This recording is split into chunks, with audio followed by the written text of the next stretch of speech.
करणार आहे, अंतिम टप्प्यात आहे. काळजी करू नये, राहू दे त्याचा प्रश्न बरोबर राहू दे. काळजी करू नये, राहू दे त्याचा प्रश्न बरोबर राहू दे. प्रश्न बरोबर आहे त्याचा बाबा. करणार वर्गीकरण करणार आहे. आणि म्हणून बंधू भगिनींनो, या ठिकाणी मुख्यमंत्री देवेंद्र फडणवीसांची सभा नांदेड जिल्ह्यातील लोहा येथे सुरू होती.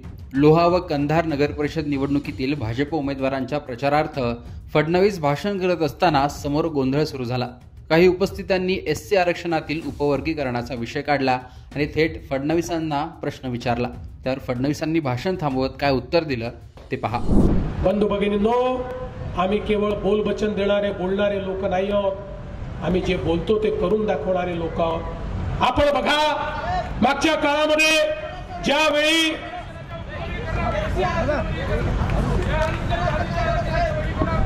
कशाचं वर्गीकरण करणार आहे, अंतिम टप्प्यात आहे. काळजी करू नये, राहू दे त्याचा प्रश्न बरोबर राहू दे. प्रश्न बरोबर आहे त्याचा बाबा. करणार वर्गीकरण करणार आहे. त्या संदर्भात न्यायमूर्तींचा रिपोर्ट पुढच्या महिन्यात येणार आहे, मग आपण ते करणार आहोत. आणि म्हणून बंधू भगिनींनो, या ठिकाणी आपण हे लक्षात घेतलं पाहिजे. काही काळजी करू नका, त्यांचा प्रश्न सोडवला आपण.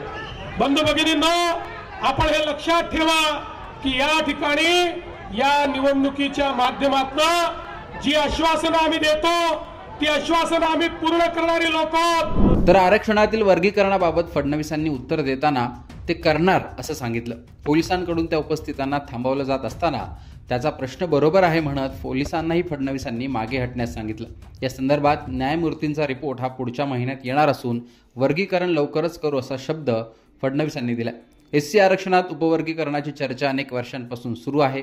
सुप्रीम कोर्टानेही यावर भाष्य केलंय आणि उपवर्गीकरण करण्यासाठी एक प्रकारे ग्रीन सिग्नल देण्यात आलाय. आता याला काही प्रमाणात विरोध होतोय, तर अनेकांनी याचं स्वागत केलंय.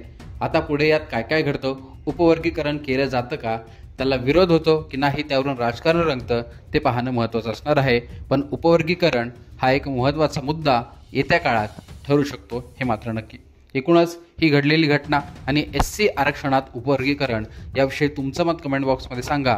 लोकमतचं यूट्यूब चॅनल सबस्क्राईब केलं नसेल तर आठवणीने सबस्क्राईब देखील करा.